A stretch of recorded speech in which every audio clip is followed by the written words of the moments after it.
Hello friends, we're live once again from Veterans Memorial Park here on the bayfront in beautiful downtown Pensacola.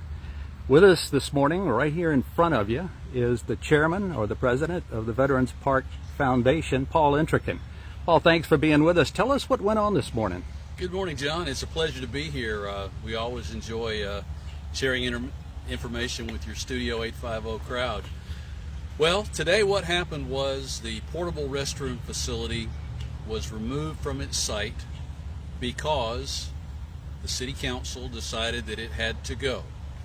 Now, we are authorized with a letter of agreement from the mayor to bring the facility back from time to time when we have events scheduled, but it's quite an endeavor to move that trailer.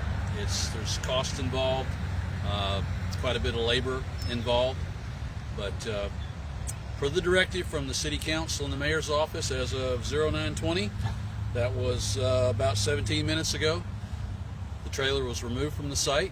And we understand that the folks in the Hawkshaw group that have opposed having the trailer on site are going to drop their lawsuit now. So the ball's in their court. We eagerly await to see what that group will do as far as dropping that lawsuit. But we hope that happens because it's an unfair burden on all parties concerned, from a dollars and cents point to the taxpayer. It's been frivolous from the beginning, and it's run its course, and it's time for that to go. We're hopeful that City Council will find the funding to place a permanent restroom facility here at the park. We have a site identified. We have some plans made that we've created at our expense. We're going to hand that over to the city, and so the ball will be in their court to determine whether or not this tourist attraction in the city of Pensacola ultimately has a restroom facility or not.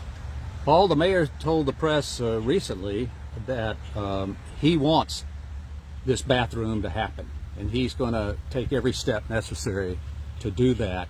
So at this point, in this probably the crown jewel of the city of Pensacola's parks, if you've been down here, you know exactly what I mean. So the people who come down here, the visitors, the veterans, the family members, where do we go now? Is there going to be porta potties or something put in down here? Do you know? That's a really good question, and porta potties is certainly a less attractive option, but it's something that is an option nonetheless.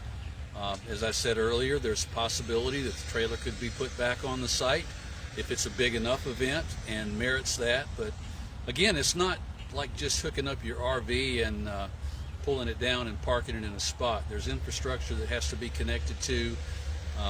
There's the labor of actually moving the facility back and forth. So it's not a huge undertaking, but it's not something that's ultimately very simple either. So the options on where do we go from here are porta potties are a possibility, bringing the trailer back for certain events is a possibility, but where we'd like to see this go is to have the permanent restroom facility built that we've been advocating for the past nearly 10 years.